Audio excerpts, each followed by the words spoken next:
Just on Bielle-Biarrey, he would be our player of the tournament. I think I've got more English than Irish at the minute, which I really wouldn't have had maybe not 2 weeks ago. Teams don't, very rarely, play well against England. Ireland maybe had a hot half hour. France maybe had a hot half hour. Scotland maybe had a hot 20 minutes. But otherwise, England have become so good at taking away teams' weapons. Was this the best performance of the Borthwick era? It is mad that 10 days ago they were still on for a Grand Slam. Go.compare sponsors the Telegraph Rugby Podcast. Every rugby player knows they need the support of their team to get the best results, and it's the same with insurance. When you are looking for great deals on your insurance, you can find the perfect support in Go.compare, helping compare the right deals for you. Feel the deal with Go.compare. Hello, everybody. Welcome back to the Telegraph Rugby Podcast. That's the Six Nations. It's done. It's in the books. France are champions. We have a lot to unpack after what actually was a Super Saturday. I think you will all agree with that.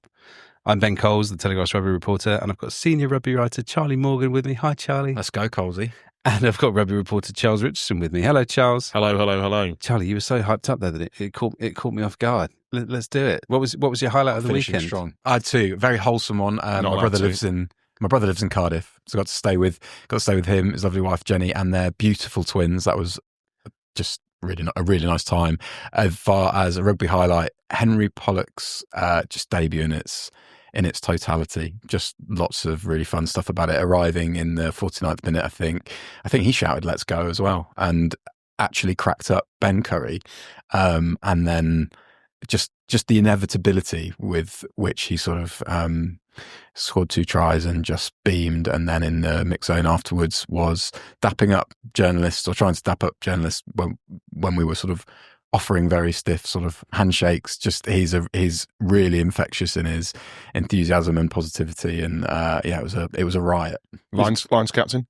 Maybe, yeah, why not? His mum and dad in the crowd as well. It was lovely seeing the picture of them just going delirious for his first try. He can have as many highlights as he wants. I had 3 last week, so I mean, let's not set a limit. Yeah, I mean, how long have we got? Well, I think your highlight might take a while because you need to explain it very carefully. So why don't you tell us about yours? Yeah, no, it's a slightly rogue one, and it's actually not linked to the senior men's Six Nations. I was obviously in Paris this weekend to see France clinch the title in the end quite comfortably, I think. But on Friday night, I was at the Stade Jean-Bouin, Stade Français ground in the sort of west side of Paris to watch France against Scotland under-20s. France needed to win to give themselves any hope of winning the under-20 Six Nations, but they also needed Wales to scupper England's Grand Slam in Cardiff. So I was there. It was a big French Union hospitality suite, a big sort of salon thing, where they'd invited sort of quite a few people. There were a lot of Scottish people in there as well who travelled over presumably for the game on Saturday. And the signal was appalling. There was no signal and there was no Wi-Fi, and nobody at any point knew what was going on in Cardiff, including me, I must add. And I was out there watching the game. I was stood next to an academy coach from Stade Français, just chatting to him. And then it was one of those weird things where WhatsApps would just land sporadically in dribs and drabs, but you couldn't reply and you couldn't get anything back. And I sort of got the sense from the WhatsApps that were landing every now and again that something quite special or quite surprising was happening in Cardiff. Sounds like you're in a cave. Yeah, yeah, literally, there was no signal at all. And as I said, no Wi-Fi, not even like the little bespoke Wi-Fi networks that you sometimes get in like boxes or hospitality suites. Yeah. Nothing. And so when it was becoming clear that it was really quite tight in Cardiff, and then Wales were winning, I was sort of thinking to myself, hang on, this could be the title here in France, because France were leading quite comfortably against Scotland. And then suddenly, I was trying to get on Flash Score just to see what the final score was, and it was full time. It was full time in Cardiff, and Wales had won. England's Grand Slam dream up in smoke, and France had already secured the bonus point against Scotland that night. Nobody in the Stade Jean-Bouin knew, well, it seemed that nobody had any idea that France were on to win the title. The atmosphere was very good, but it wasn't as if they knew. It wasn't like, hang on, this is a title win here. Obviously, the television broadcasters, they must have known, and they must have been telling people on the TV, but nobody in the... I was at the FFR's hospitality suite. I was not far away from the president and the sort of directors, and no one had the foggiest idea that France were about to win. So I was standing next to this academy coach from Stade Francais, who was a lovely guy, and I showed him the phone, and he went, oh my God, like because nobody was expecting it. They'd all just assumed. Did he say it in English? No. Okay. Yeah. That would be good. Well, he might have done actually. Oh my God, like that. But he went like sort of. This is going off the rails. Yeah, all right, come on. He sort of said, we all assumed that England would win the title and that it would just be a foregone conclusion and we were just here playing for second. And so I went round to find the guy who was running the box, who was sort of like in charge, the sort of hospitality guy in charge. It was a big salon thing. It wasn't like a little box. It was huge. And I showed him and he went, what? Again, not in English. He went, what? I was like, yeah. England have lost, Wales have won, France are going to win the title. And he then went, oh my word, we need to let everyone in the stadium know. So he went round and found the stadium announcer, and then they did a big announcement in the stadium and everyone went berserk. Everyone went absolutely crazy. It was pandemonium. And I was like, how did none of you know? How did nobody know? Why did you not have somebody from the FFR watching the Wales-England match to keep the crowd? Because it was a like absolutely key element of the entire fan experience, was knowing what was going on in Cardiff. Anyway, that happened, and then they told them, so yeah, you can thank me later, FFR. I think I prefer the alternative reality where no one knew. Well, yeah, and then got there wasn't even a trophy lift. Well, that's what I was wondering. I was like, have they got the stuff there? Did they have a? They had a trophy there, and the hoardings and advertising stuff. So they had prepared just in case. Well, yeah, I'm guessing the sort of Six Nations organisers knew that what was going to happen, but clearly nobody from the FFR had kept their finger on the pulse. Well, Charles, I said that would take a while, but it's a great highlight of the weekend. So thank you for that. If I had to pick one from Rome, it would be the comedy No Ireland try, which produced maybe the best slow motion replay I think I've ever seen, where you've just got elements to it. I'll go through it. You've got a couple of parts going for like a kung fu kick interception, which was a great starting point. You've got James Ryan just kind of attempting to score, but not quite having the balance and just tumbling over and then losing possession. The ball gets knocked in the air, straight into the hands of James Lowe after a Paolo Garbisi kick. And James Lowe's thinking, this is brilliant. All I have to do is dot the ball down. And then for some inexplicable reason, the ball gets slapped out of his hands. Someone comes in, the ball flies into touch. It was just the most beautiful slow motion replay I've ever seen. That Ferrari coming over with a flying headbutt. Yeah. I mean, there are. Don't start on flying headbutts. A few people were like, "Oh, there's about 1 million offences there," and you think, "Yeah, well, just let the game." 1 million, but also let the game flow. Well, and Wales attempted a tribute of sorts at a principality a few hours later. How can we top that botch and just have another shocker? So yeah, thoroughly enjoyed the chaos of that. Listen. We're going to have a full review of England's Six Nations, but Charlie, just very briefly before we get into Super Saturday. Yeah. England are in a much better position now, aren't they, than they were even after the Scotland game a few weeks ago? Yeah, they are, obviously with the caveat that Wales, Matt Sherratt said afterwards it was a game too far for Wales, and they sort of didn't.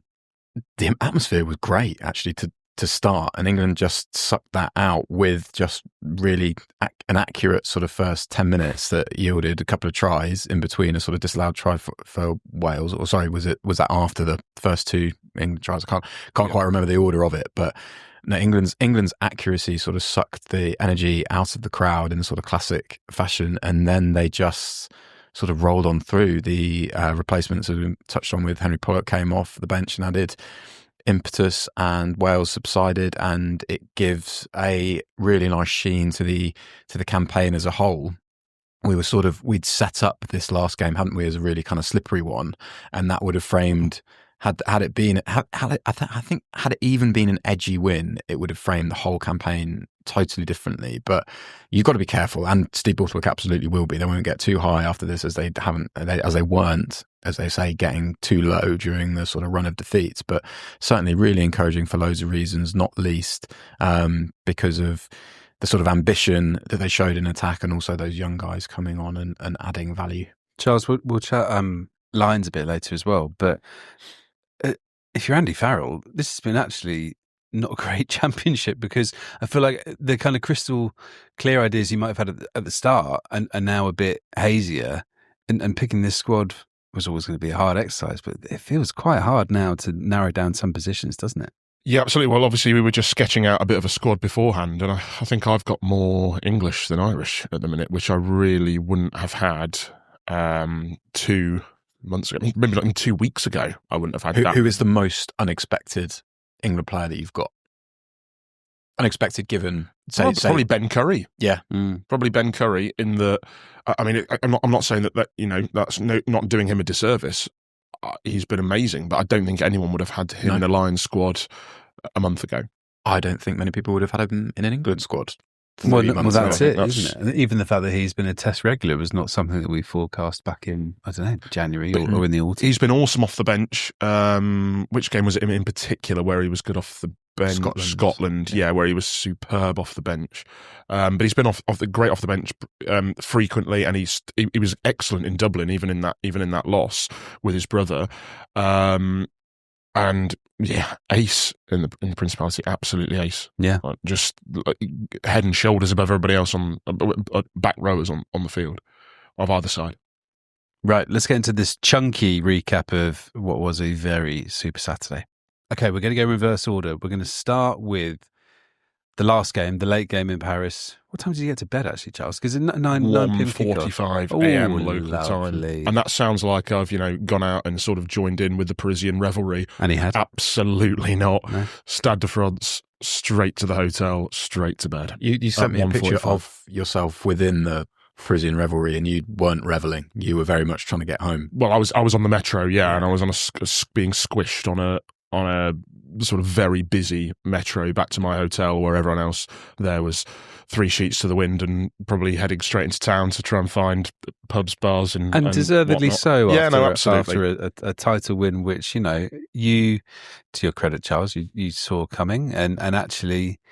It feels like a much needed title for France, doesn't it? Because this is a special group of players, and actually they'd only delivered that one slam. So, tell us about the game, and also just how well you think France have kind of played in the last couple of weeks to pull off these wins over Ireland and now Scotland. The game was a bit of a strange one, because although it was very kind for me, having to not meaning to be sort of too self-indulgent, it was very kind for me having to write a report on deadline at full time, knowing sort of about 50 minutes which way it was going to go. But it was a strange one because I don't think France played particularly well, and yet they've beaten Scotland by 19 points, kept them to 1 try. They defended very well, is what I will say. France defended very well, but we never really saw them get going properly in attack, I don't think. The maul, they destroyed Scotland at the maul.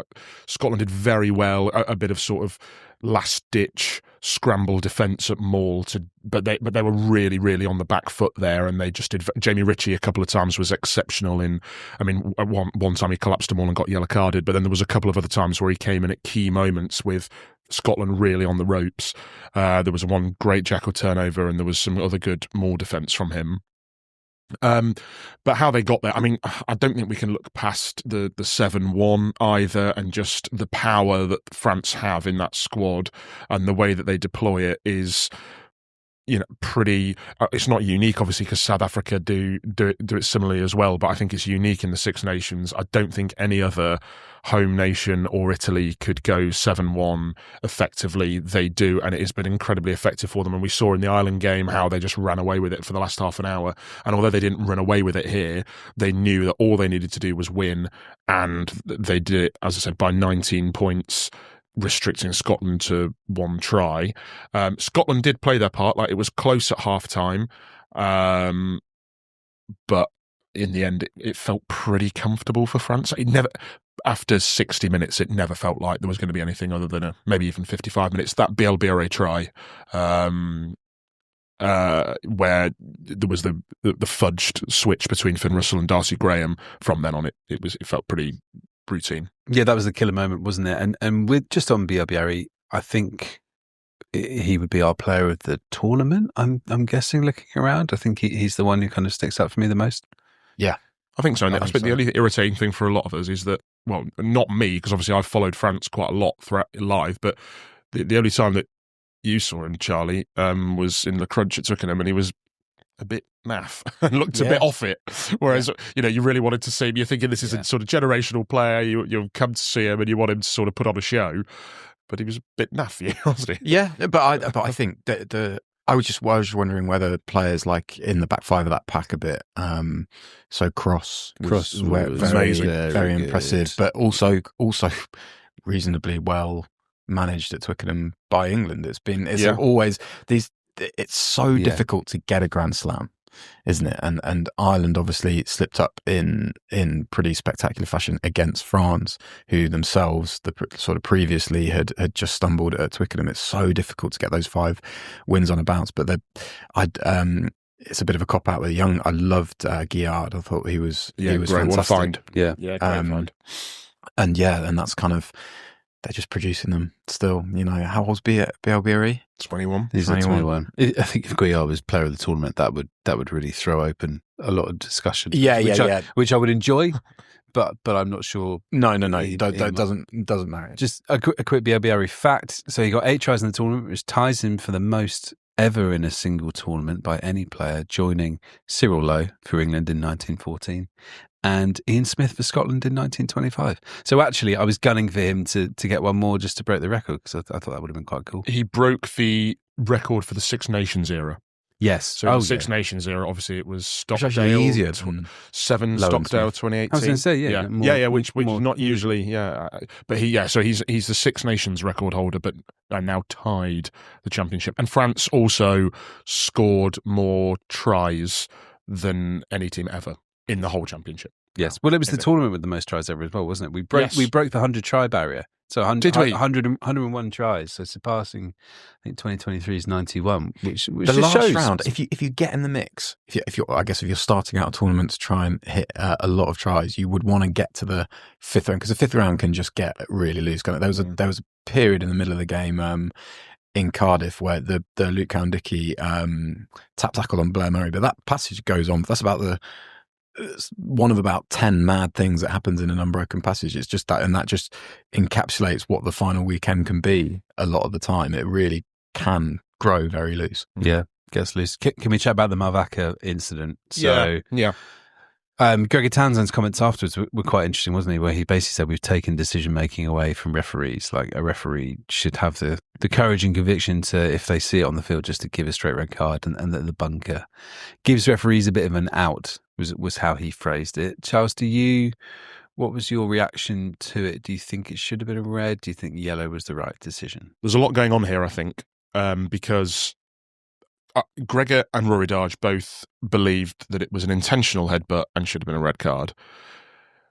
That's their opinion. That is their interpretation. I'm not necessarily of that persuasion, I must admit. However, therefore, what Gregor was saying was that if it is an intentional headbutt and the referee believes it to have been so, then it is a straight red card. It doesn't need to go up to the bunker. It doesn't need the head contact, the head injury protocol that we see for tackles of mitigation and a high degree of danger and all those sort of phrases and buzzwords that doesn't apply for egregious foul play. If it's a headbutt, it's a headbutt. It doesn't matter whether someone's moved at the last minute, whether a player was dipping. None of that matters.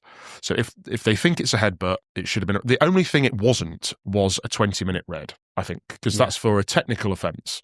So it's either a yellow card, which I think was the right call, because I don't think it's an intentional headbutt. It does look bad, and if Malvaca had received a red card, I don't think he could have had many complaints, because of just the pictures in isolation do not look good. However, he's just trying to jump on him, I think. Which is stupid in itself and reckless and clumsy. Moronic was the word that you used. Moronic, wasn't it? I used moronic. Yeah, it was moronic, and it was a complete meltdown and a complete plot loss at a time in the game. Plot rot, I quite like. Rot plus. Yeah. At the time in the game when France were cruising and they were leading, I think it was 10-0 at that point, and Scotland hadn't really looked like scoring, and France were cruising, and then it was a complete meltdown. Ramos as well doesn't need to get involved in that. He cannot help himself at all. No, he loves that. Oh, and another word on him, he actually broke France's all-time point scoring as well at the Stade de France on Saturday night. Freddie Michelek. Over Freddie Michelek, yeah. Weirdly low. Yeah. But then, so Movaka then has dived on Ben White to sort of try and grapple with him, I think, and he has caught him head in the face. But I think that contact, the head in the face, was accidental. The dive on, completely intentional, but I don't think it was an intentional flying headbutt. I understand why you could come to that interpretation. I just don't think it was a cynical headbutt. And so therefore I do think that yellow was the right call. But as I said, from the pictures, if Movaka had been sent off, then he couldn't really have had any complaints. No, I think that's the right conclusion. Just a word on Scotland. This championship has been familiar in a sense that they haven't quite hit the high hopes that we might have for them again. Massively frustrating. And so I just wonder, is there a debate here between whether they have just hit their ceiling, which would be kind of easier to stomach and just accept, or are they just playing it a bit too safe in terms of, do they need a fresh voice and a fresh approach to what they're doing? It's not easy for staunch supporters to sort of accept this, I think, sometimes, but there has been a comical degree of misfortune with them this Six Nations. So and last Six Nations as well, yeah. But this Six Nations in isolation, the Darcy Graham and Finn Russell head clash, your two of your best backs out with a 6-2 bench, absolute nightmare. They hung in at Twickenham and took that to the wire and missed by the width of the post with Finn Russell's conversion to win that game. And then they actually put together some really nice stuff, I thought, in the first half in Paris, and undone, by Blair Kinghorn scraping the touch. Yeah, because that was a corking try. That was an awesome counter from Kinghorn, and at a key moment of the game, just on the stroke of half time. Yeah. That flattened the atmosphere a lot, and it got very half time felt very nervy. Yeah. And then to go back, even with that try ruled out, and then to go back just to focus on Scotland, they've done all of that. So a lot of good things undone by bad luck, and they've done all of that without Sione Tuipulotu, one of their most important players, and captain Scott Cummins, again, one of their most important players. I think if you take all of those caveats, it's stark, isn't it? It's stark, isn't it, to go to finish fourth? That's so painful given the talent and given what they're capable of. However, the caveats for me are really, really strong. To Cardiff. Charlie, was this the best performance of the Borthwick era? Now, and I appreciate they've had some good wins in that time, but in terms of a performance from minute 1 to minute 80, where does it sit for you? I think probably at the top. And I keep thinking back to something that Steve Borthwick sort of mentioned. I really can't remember when he said it, which is a bit rubbish. But he said that teams very rarely play well against England. And I thought, geez, yeah, that's a good point. And then if you look back through the Six Nations, Ireland maybe had a hot half hour. France maybe had a hot half hour. Scotland maybe had a hot 20 minutes. But otherwise, England have become so good at taking away teams' weapons. And they did that against a Wales side that don't have many weapons in the first place. That's probably fair to say. And then they also, I think this is where it probably separates from other performances, that they really imposed their own game on this Wales side, and Wales just fell away. And I think that's maybe where England have not been as ruthless previously in their attacking accuracy, because that was there to complement the sort of defensive industry and the disruption and the set piece accuracy, which just to sort of get a bit more granular point in, Chandler Cunningham South going 62 minutes at lock, in what was Steve Borthwick designating him as lock cover, was Steve Borthwick saying, I can coach a bopping 6/8 to play lock at test level, and they simplified their line out, obviously, and their line out is probably going to get picked apart against a better side if they just have Chandler Cunningham South and a back row of sort of sevens.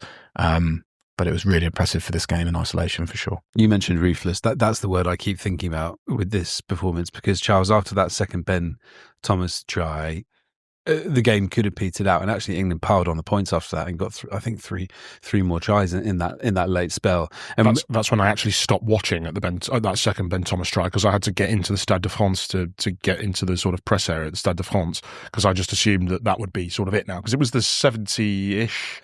It was like 67, 68 or something. Yeah, so there's still. Yeah. And I was just sort of like, it will be peter out now. And then by the time I'd actually got in and sorted out my accreditation and got into the Stade de France, and I saw the score, I was like, holy hell, what have I missed here? I missed 3 more tries. I missed a Pollock second, and then the final try as well. Was there a third after that? Maybe, I don't know. Charlie Cunningham South finished it off with his at the end, second. Yeah. And then Pollock scored his second. And was there another? Yeah, the Joe Hayes one. I saw Joe Hayes. I saw Joe Hayes. I think that was before Thomas. Cunningham South one? I missed that one to end. Yeah. So it was the way, because we had a little tiny moan about that after in the Italy game, didn't we? That they didn't quite go hell for leather and a valid probably paced Italy. A really valid moan. It was like they did here. It was like they switched off and they put the foot on the throat. Maro Itoje, I've been really impressed with how Maro Itoje has spoken throughout both before games and after games. And after this one, he said, we weren't perfect. There was a little bit at the start of the second half, and there was that 10-minute period they didn't score, and even then I think they're 33-7 up at half time, and one Wales try then, and it just can get, and then the second half can just be an edgy sort of stalemate. And it was that one that they butchered. That was at that scoreline, 33-7, when Wainwright's knocked on, where you thought, actually, if you were to have any chance of even making this respectable or coming back, you had to score that. And I think that's why it felt so stark, that missed opportunity. I think just on that, Ellis Mee has had a lot of criticism for not just putting it through the hands.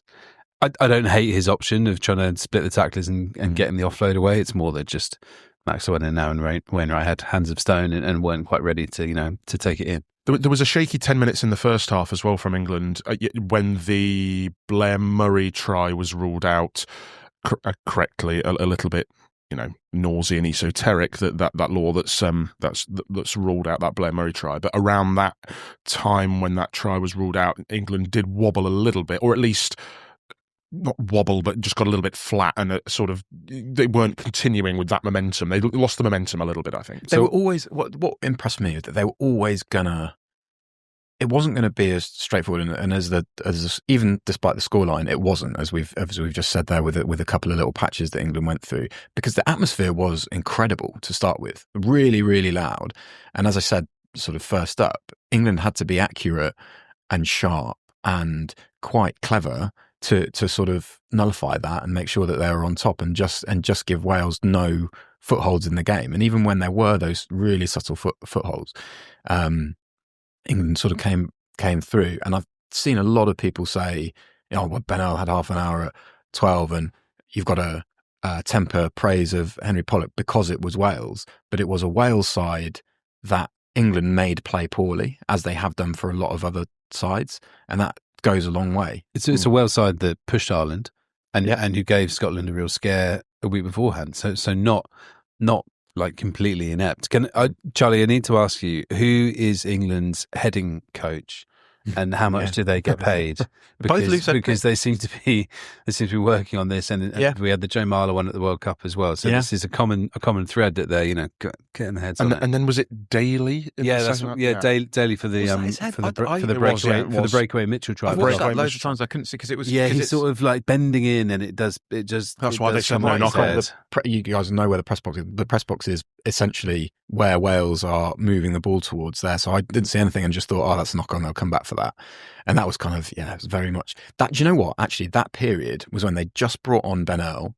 They had nine forwards on the pitch, and they were creeping quite narrow in defence quite a lot of the time, and Wales were spreading the ball. And I thought, geez, again, like maybe I'm just sort of overly panicky about watching an England team and maybe don't have the sort of... You don't trust them yet. Yeah, exactly. Don't trust them yet is exactly the right thing. But I thought, geez, if Wales keep playing to width here, England have got 9 forwards on the pitch, and they're 12 is unfamiliar with, cycling back and forth and ensuring that the front line has width, then maybe there could be a sort of edgy finish coming here. Faletau had a one. Was that right in front of the press box where Faletau had a really good? That was the other side. But the other side, and then he got taken off, didn't he? Straight away. He had a really good go down there. But do you genuinely think, like, obviously I wasn't there, but I was there for the Ireland win last year at Twickenham. Do you genuinely think that was better than the Ireland win at Twickenham? As I say, just because it was away in what could have been. We were all going, well, wait for this banana skin, and it was just so emphatic.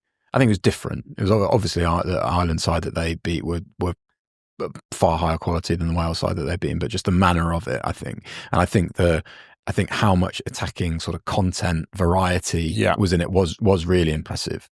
So yeah, I do probably just 1A and 1B as far as performances on the Borthwick. A moment that broke me a bit from a Wales perspective was Ben Thomas scoring the first try and then just gaffing the restart with that Anscombe charge down, which invited England pressure, and then England kind of went, and before you knew it, England were up 33-7 at half time. It was just kind of a little moment of, I thought Wales just looked mentally done, as in they'd given great efforts against Ireland and Scotland, and Sherratt hit on that. As soon as England kind of got into that head start, I thought Wales just looked like they mentally weren't at it. Things can as we said, things can unravel really quickly on that last weekend, and they just did really run away from Wales. In terms of Wales, because we're going to chat a bit more England, and before we chat about the Rome game. These Wales-Japan games in the summer are suddenly fascinating, aren't they? Because that might be where the run ends, because it's now on 17 defeats, and you're thinking, well, where are they going to get a win? And we're not expecting many Welsh Lions exactly. I mean, there's a decent argument there will be no Welsh Lions if you're picking on form. I'm sure there will be one or two, but you'll basically have whoever the Wales coach is. You're going to have a full strength Wales side going to Japan. Got to win. You've got to at least get one of those wins, don't you? I think they will. I think they will be. I don't think Japan could. Although Eddie will be licking his lips at the prospect, won't he? But I think they will win. I don't think Japan, from what we've seen recently, are good enough. And I think Wales will go there refreshed and buoyed with a strong side. And I just think they've got too many good individuals. Yeah, Saturday was a game too far for them. But I think they... And they are not a good side at the minute. I should stress, but they have. No, as in, it was just the emphasis on it. They are not a good side, but they do have some very good players in there, and I do think they will have a couple of Lions tourists. I do, but I think they will go to Japan and win and break the hoodoo. We could talk about the sort of big structural changes that need to happen, and they need to get these appointments right. Head coach and director of performance. The high performance one seems to be it feels like they're trying to get that piece of the puzzle in first, and then do the head coach. And then there might be even bigger structural things like dropping a region. What I will say is hope for the future can be found in their under-20 side. I was at the Arms Park, which was just picked by Henry Pollock for my moment of the weekend, because the atmosphere was fantastic. The performance from Wales was fantastic. Matched that. They just were smarter, more intense than a good England under-20 side who I'd spent the sort of week with, and we're going to have something on that experience that I had with England under-20. I left the England under-20s camp after sort of having amazing access, really hopeful for them, both for that game and for the future, for the sort of individuals within that pathway, because they're really, they're providing so much for these players. They're really good, feels like really good coaching. But Wales were brilliant. Scott Snedden, who I think looks after their defence, Richard Whiffen, who's their head coach, they've had a really good campaign. Yeah, they were incredible defensively against Ireland as well, weren't they? In that win earlier in the tournament. Yeah. So to back it up and do it twice is really impressive. Absolutely. And the whole sort of, it was almost the opposite of how the senior games went, because England under 20 stormed out of the blocks, scored a fantastic try thanks to a brilliant offload from Kepu Tuipulotu, and then could have scored again but didn't. Both Kane James and George Timmins, I think it was, both knocked on over the line. Wales absorbed that first wave and then grew and grew and grew into the game. So, and as I say, totally the opposite happened with the seniors. But that is certainly a crumb of comfort. They will have Tom Bowen at fullback, is lively, a magic little player. So there's there's crumbs there. I think Sherratt calling it devastating isn't overselling it. It really would have been devastating. And yeah, you're absolutely right. Those Japan games are large now. They are huge. Just a final word on Sherratt before we leave Wales behind. Obviously, no wins, but he's spoken really well over these past 4 or 5 weeks. I feel like he was exactly the kind of character and person they needed. Charlie, I think he said something afterwards about some of the players just needed a bit of love and a bit of a pick me up after the way the Gatland time had ended, and he seemed like the right person to come in and do that. I don't think he'll get it full time. I think they want to go in another direction. I don't think he necessarily wants it full time either, because I think he quite likes what he's doing at Cardiff. But, I wonder whether he's been really good. I wonder whether he stays and provides continuity by being an attack coach for them. Yeah, I wondered that as well. Could do. That'd be very. Or would he leave the head coach role at Cardiff to be attack coach? Because that's a big opportunity for him as well, and he's spoken about that. So I'm not sure. But yeah, as we said, they just need to get those appointments right. Yeah, which takes us to Rome for the first game of Super Saturday. What would you like to know about Ireland's win over Italy, which was an odd game? Did the scoreline flatter Ireland? So there's two ways of looking at it. Ireland could have won this by a lot more if their attack had clicked, which it didn't. And I think actually that's a really large concern, because I kind of wonder now if teams have figured why it didn't out. their attack click?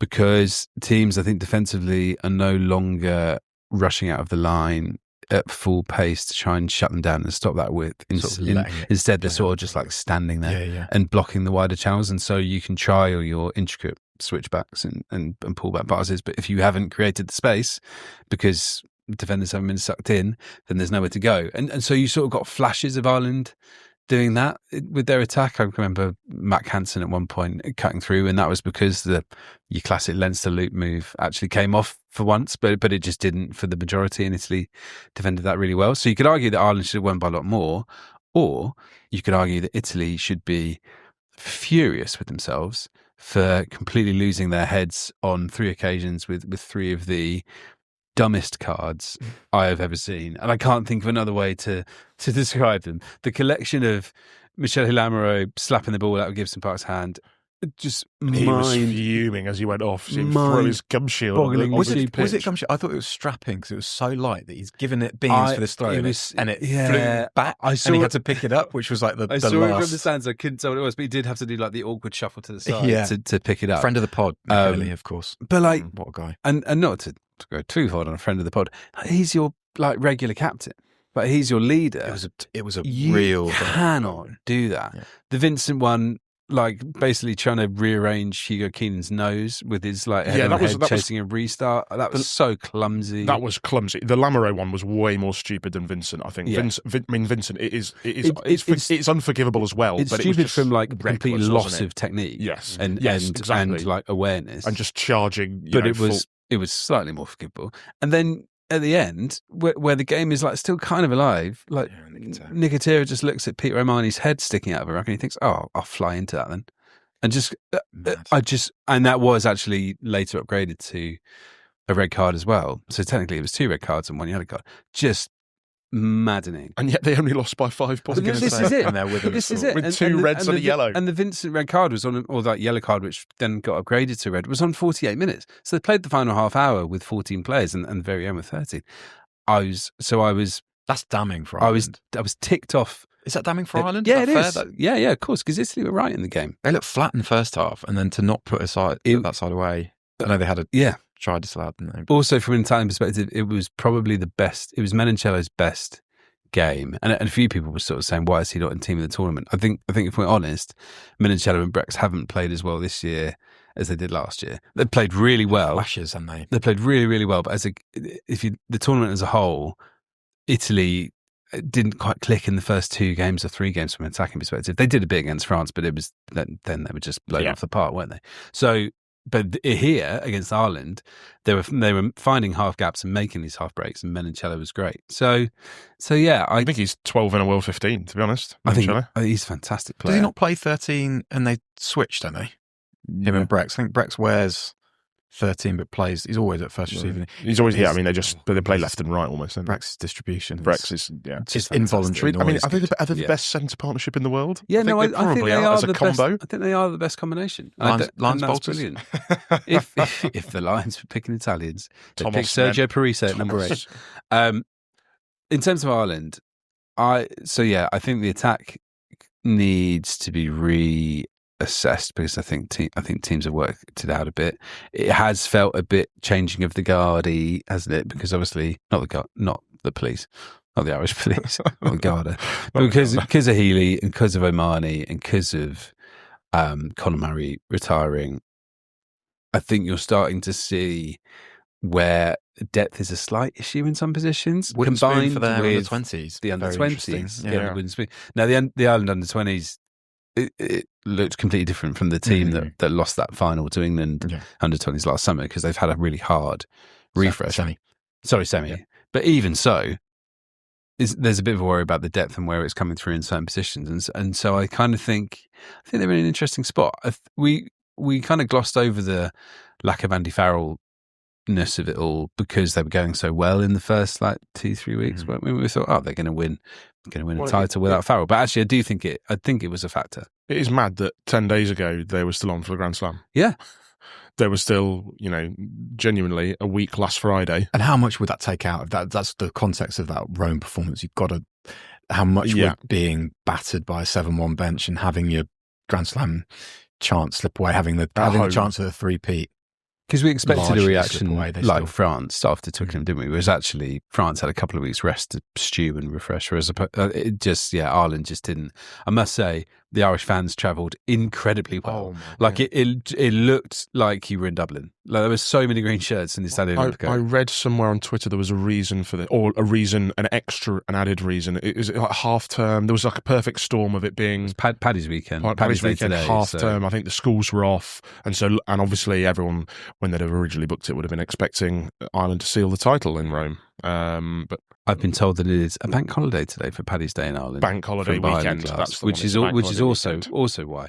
The first words I heard as I got out of a taxi there was an Irish person saying that it was like an expletive invasion, which was that, and I didn't quite appreciate at the time how many people there were, and then when you got to the stadium, it was a lot of Ireland fans. So fair play, they travelled really well. So I think Ireland, obviously, it's fallen off a cliff a little bit in terms of the last 2 weeks performance-wise. They will still, contrary to your Lions squad, Charles, I still think they will probably make up the bulk of Andy Farrell's group that go. But you're certainly worried about the way that some players have dropped off. So I'm thinking Josh van der Fleer is the top of that list because he's had a quiet couple of games. I'm thinking about Gary Ringrose. Thinking about Caelan Doris was kind of quiet in Rome, apart from a few gaffes. James Ryan.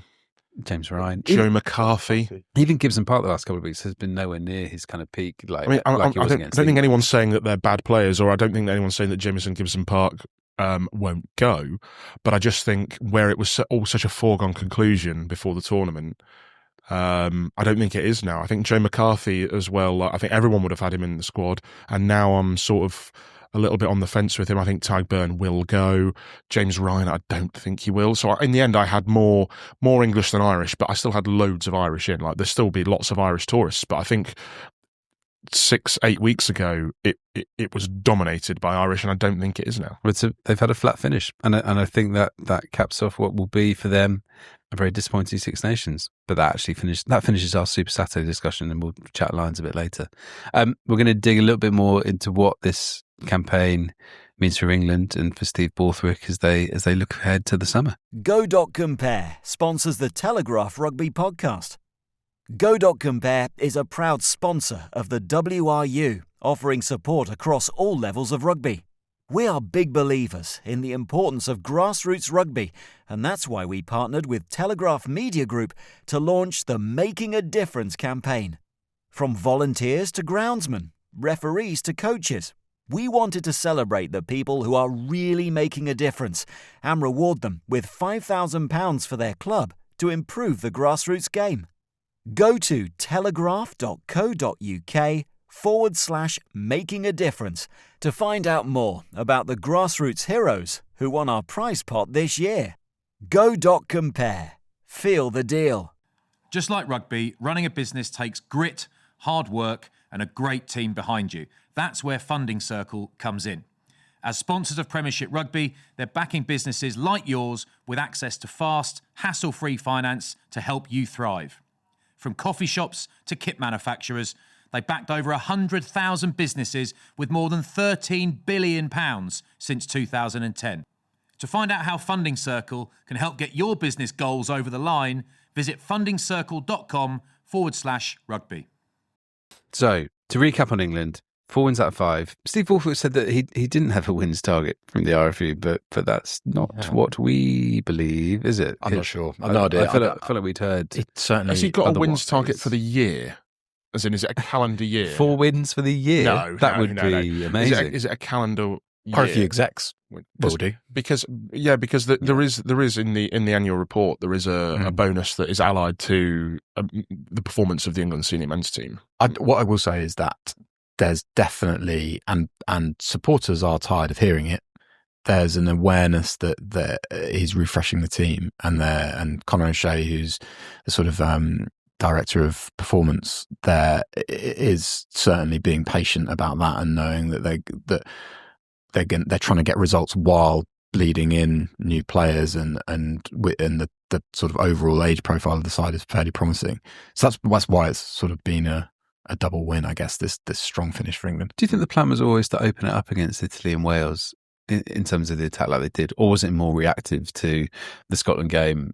I was going to say going down so badly with fans, which seems silly because they won the Calcutta Cup for the first time in 5 years. But at the same time, people were not overly impressed. I don't think it's a reaction because in the press conference after the Scotland game, he said, didn't he, Steve? He said that is not necessarily the way we want to play rugby union, is basically what he said, But we reacted and we got the win, but he was like, that's not our blueprint for how we want to play. The rule goes that England finish stronger in these Six Nations when they've had time together, which is why they do sort of disproportionately well at World Cups, because it's obviously more clubs coming together. The cohesion can sort of roll through, and they theoretically get stronger and stronger. Whereas the theory goes that Ireland will be more strong at the start. France are the same as England, right? France are the same as England, yeah. So there's that going on as well. But no, that really stuck out quite starkly was how Borthwick and Itoje were gutted with that Scotland performance, and sort of, I guess, they would have been relieved that it's so hard to play, as I say, so hard to play well 5 times. England didn't play well against Scotland, but edged it. And as I said at the time, I think that the psychological weight of that fixture was a factor, and I think for them actually to have got through that was a huge positive. And yet, for 50 or 60 minutes in Dublin, they did play well. Yeah. And actually, for the first half in Dublin, they were the better side in the first half. Say it. Go on. So this is my take. When it doesn't work like this and sport doesn't work like this, and I know people were replying with chaos theory and butterfly effect and all that jazz, but in hindsight, England were 30 minutes in Dublin away from a Grand Slam. And it doesn't work like that, because who knows, if England had beaten Ireland, then they may have lost the next week to France and we wouldn't have known. But when you look at it like that, now in hindsight, Ireland really had an 80-minute performance that let them down against France, whereas England were 30 minutes away from a Grand Slam in Dublin, where, Ireland completely overwhelmed them. But that's what England came second by 1 point. The moral slam. No, it's not a moral slam. But all I'm saying is, it was, when we look back at reviewing this tournament, 30 minutes against Ireland has basically cost them a Grand Slam. You could also say that at 1 point they got from Tom Curry. Somebody net rolled Tom Curry, didn't they, in the shadow of his own post when they were hanging on and they could have been thrashed by Ireland, and then England went and scored 2 garbage time tries to get that that bonus point. The bonus point. So there's, you can legislate so much of that. I think, I'm gonna say it again. It's that Martin Johnson. You get what you get at the end of a campaign. I'm glad you brought up Martin Johnson, because he did say something after the Wales win, which I quite liked, which is that it was something along the lines of, if I'm a captain, I actually don't like games like this. Because, in terms of the Wales win, because it almost builds, you don't learn from it necessarily. Do you know what? That's what I thought was quite good. That was at the end of a campaign, so they don't have to play again in a week and have that why aren't we throwing it from everywhere? Because it's going to be a completely different side. And, well, a different side. Probably in Argentina. Different opposition, different conditions. It's going to be really tough. And it's going to be a case of resetting on a really tricky test tour. And if they win one game, that would be pretty impressive. Although Argentina will be coming together for the first time in a long while, so they would really target that first game. I would have thought England, and they went in. I just always think of 2017 being so big for how Eddie Jones brought through the new crop of players. Tom Curry's debut at 18. And they won 2-0. Yeah, was that Denny Solomona length? Injury time score. Yeah, it was. Jack Maunder on at the end. Jack Maunder, yeah. I didn't want to finish talking about England without mentioning George Ford. And firstly, for that lovely pass for the try near the end, which was just delightful. Henry Pollard was just basically he's so good at ripping around those flat passes. Yeah, yeah. There was almost a sort of like telepathic relationship between the two. I don't know where that's come from. But they've never played together before. It's true. But there was a great. You might not have seen this, Charlie, but in the halftime footage of the dressing room, the clip they showed, it is Ford addressing the team, and I think Ford's influence on this is something that we've maybe touched on but not spoken about enough. He is basically a coach from what I can tell. I can't wait to speak to him in sort of press stuff and ask about his experience over the last few weeks, because it was great for him to have half an hour, but he's essentially such a vocal part of this. I remember asking him after the last Six Nations, were you really pleased that your attack came together in the last two games against Ireland and France? And he looked at me pretty kind of looked straight through me and said, I was proud of all of it, mate. Like as though, and he basically made the point that nobody really understands what it takes to prepare for a test match. And I just really enjoy that steeliness in him. And I absolutely agree. He would have been invaluable. I think it's reductive as well, a little bit reductive anyway, to just sort of brand him now as a coach, because I think that he'd do a job for the Lions. Well, he would absolutely do a job for the Lions. I think that England have a third Lions fly half. It's not a Smith v Smith fly half battle at the England number 10 jersey. There's very much a Ford involved as well. I think very much so. Yeah. Give me your biggest positive for England out of this championship. It could be team wise, so like scoring 16 tries. Can I nip in before Giles and say scrum? Oh, that was. I was going to say everyone's going to. Sorry, I thought you called him Giles. Was that really true? I thought everyone was going to roll their eyes, but yes, I would have gone scrum. You would have gone scrum 100%. Developing and I've been banging this drum. I've been banging the scrum drum for a long time. You were allowed one. So I don't want any theft. So you're saying scrum? I'm saying scrum. Baxter and Hayes went really well off the bench, whereas sort of late scrum slumps have been tough for England. They did well despite having a relatively light back five. So very well done, Tom Harrison. Very impressive stuff. I will go with the emergence of Finn Smith at fly half. As well as the scrum drum, I'd been banging the Finn Smith drum as well for some time. I know I'm not on my own in that regard, and you have to blame the bongos. I've got the scrum on the left and Finn Smith on the right. I'm stuck in the middle with you. There we go. Had to do it. Yeah, Finn Smith, I mean, he has, although there is a three-way battle for the fly half jersey at England, the shirt is his at the minute, undoubtedly, and he proved as much.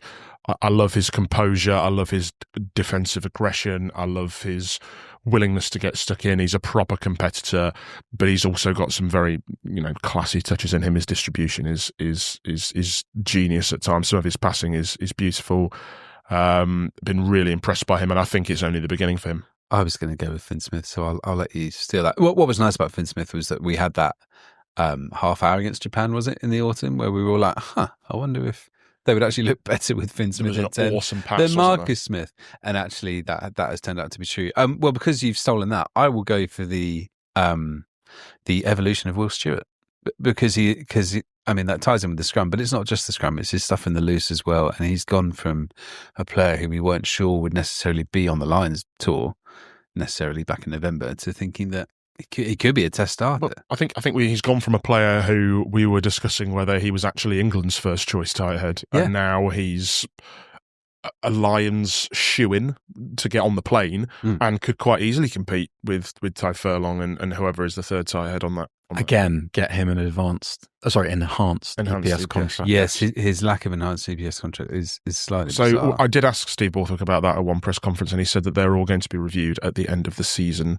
and one would expect that Will Stewart will be given one, given there is currently not one tight head that has one, and Theo Dan does. And not to do Theo Dan any disservice, but he's not been in the England squad since the Ireland game.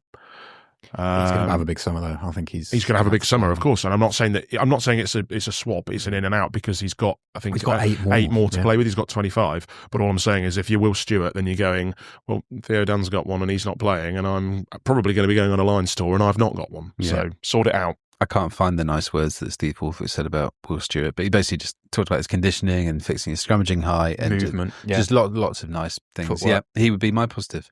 That's England, done and dusted. We're going to have a little bit of Lions chat next, and then we will get into your questions. Okay, the Lions are touring this summer. Did you know? I wasn't aware. They're off to Australia, apparently.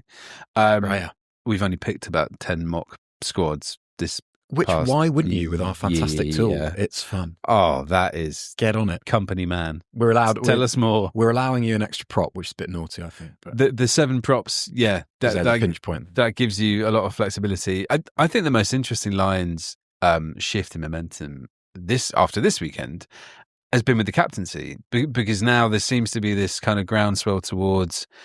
We always assumed Kellen Doris would be the captain, but actually people are now repping Maro Itoje's case hard, and it's easy to see why, isn't it, Charles? Because he's had an excellent tournament and actually taken to the captaincy as well as I think we hoped he would do over so many years. We always thought he might be a good choice, and he's kind of delivered on that. 100%, yeah. I think he's now the front runner. Whether... There are only 2 candidates. Well, really, the thing is, in the autumn, I really did think that Sione Tuipulotu had a shot. Like, he was captaining Scotland, and he was captaining them very well. He was playing very well. He was a banker to start at 12, I think, which is obviously very important when you're picking the captain. It needs to be somebody who is going to start that first test if they're fit, obviously. Well, historically it always has been. Whether Andy Farrell thinks, okay, we might have a tour captain, and I don't think he will. But there's obviously that way of splitting it up. And I thought that Sione Tuipulotu really did have a chance. Now, he does still have time to get himself back into the reckoning. And if he comes back for Glasgow, and Glasgow are in the Champions Cup semis, even final, or even if they went on to win it, then I think he would come back into the conversation. I really do, just because. There hasn't been... Yes, Itoje's the front runner, and deservedly so, but I don't think there's an emphatic outstanding candidate here, just because it's a French title, which doesn't help, and no Grand Slam, like no Home Nations Grand Slam. Because if there had been a Home Nations title, then it probably would have been the captain of that side. And if it had been a Grand Slam, if Ireland had done the Grand Slam, then it would have been Doris's. But they didn't. How much weight's the Triple Crown got? Because we said this last time that when we're talking about swings, nothing. It doesn't have nothing. Well, it's got to have like a little bit of 3 convincing wins for Ireland, and a coach who knows these players really well and will say, I'll be able to get the best out of them because I've taken the majority of them to New Zealand and won a series there. I think that's my one reservation. Well, I guess they're a 2-pronged reservation when it comes to people talking about the big swings towards England. I think the Triple Crown has become a meaningless historical concept now. I just don't. I just mean that they beat the other Lions, all the other Lions nations. Okay. They beat but then England beat France, who won it. So there's that argument as well. England beat the champions. Which this is I'm not sort of maybe springing on this but which team are Australia most like of the sort of if Andy Farrell is going right? How did these players measure up? Is it Scotland? Probably is Scotland. Lots of ball movement, going hard at breakdown. But Skelton and Tupou, and they've got some big forwards. I was going to say they're better power runners. Scotland. A France-Scotland hybrid, which is pretty good. Australia could be brilliant, which I'm really again, but they are quite like Scotland in that regard. In that I don't think they're that deep. I think they've got an outstanding starting 15, and I think if everybody's fit, which as I said earlier doesn't often happen, then they've got a great 23. Few injuries, and they start looking a little bit lighter. Suoliti a bit Peno-y? maybe he has a bit more of an idea what's going on. Yeah, maybe. Despite just coming into the sport, it might be a bit less rash with some of his passing. The first test is hypothetically tomorrow, and the Lions need a fly half. Who is your fly half? Finn Smith for me, I think. Finn Smith is your Lions test 10. I would take called Finn. I would take the two Finns. He should have just said Finn. Finn. I would take the two Finns, Smith and Russell, and I think I would take Sam Prendergast. Would you? God, I've never been. I'm sold. never taking Sam Prendergast. No, I've never been sold, and I particularly am not investing stock in that at the moment. Who's yours? Sorry, you can't cop out by saying Finn. I'll go Russell.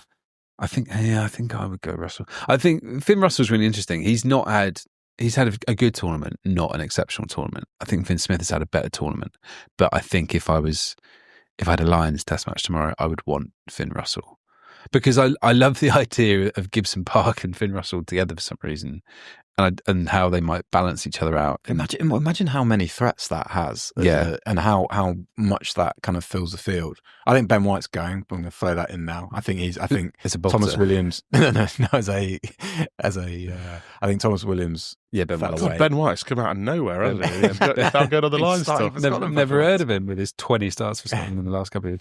Yeah, I think that's a good shout. And the big point of contention. Two final things. Sorry. So the Toulouse lads, Blair Kinghorn and Jack Willis. Yeah.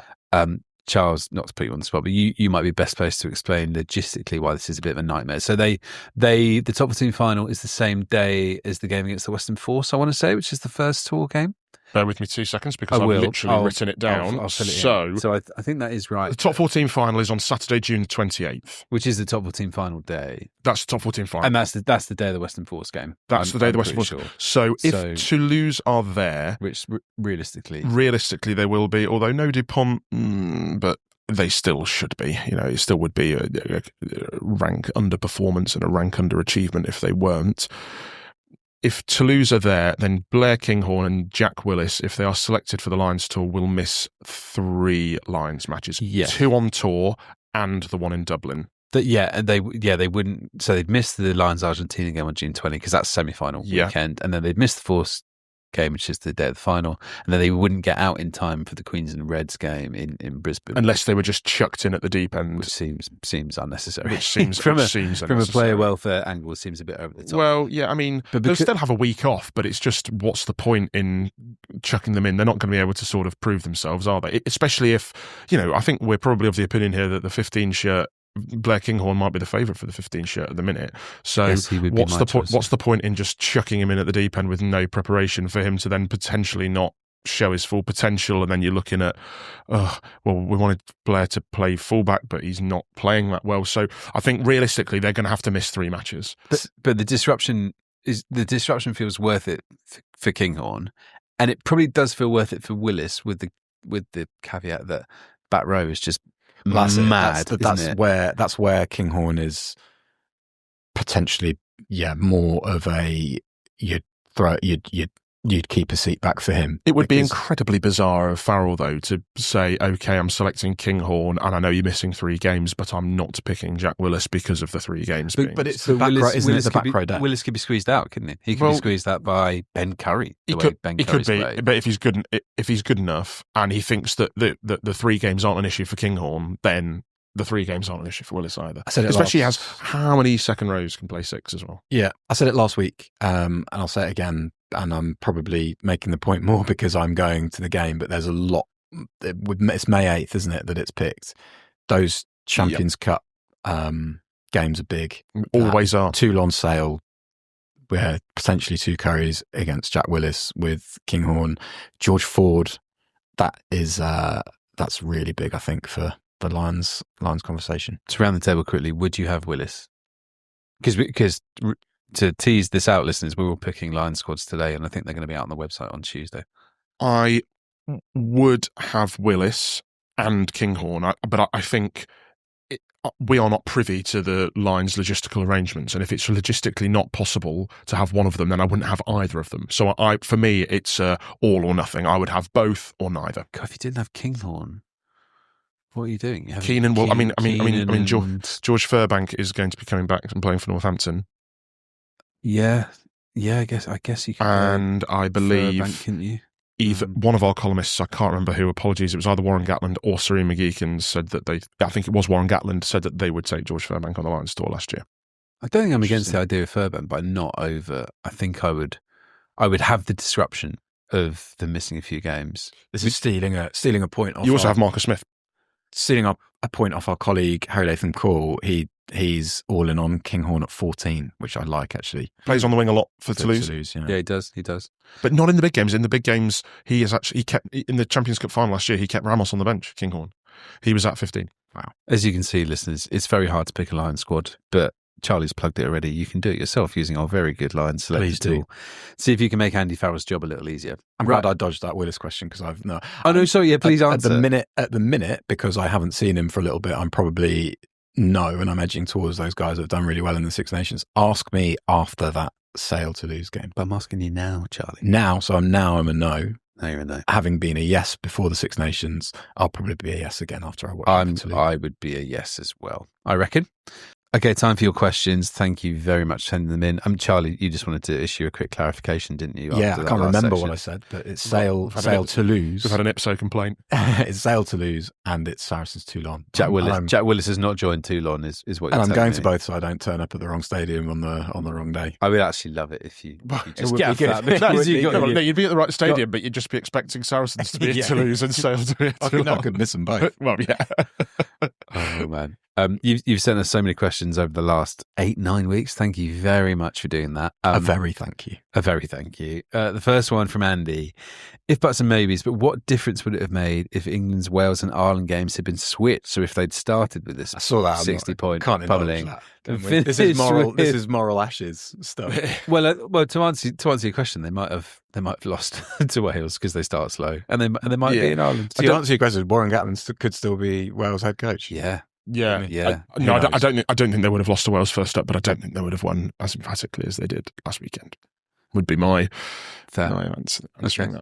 That's concise. The first half in Dublin, they're excellent, and I think they got overwhelmed in the second half because of how good Ireland. They were excellent defensively, but they didn't really have much ball. To be fair, but half, they stayed in the contest incredibly well, didn't they? But I remember at half time of that game, and the assessment of that first 40 minutes would have been completely different to the assessment at 80 minutes. Yeah.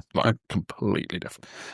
Adam wants to know, has Ben Earl's competence in the centre cemented his place on the plane to Australia as a back row and a utility back? A key consideration for the Lions is always how many positions a player can cover.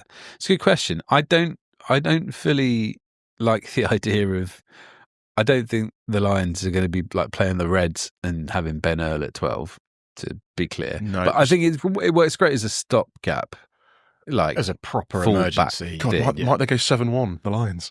Well, yeah. I mean, why wouldn't you? I mean, you could potentially, if you pull the forwards together, you would hope that you would have a powerful enough bench to match what South Africa and France are producing. Ben White could cover wing.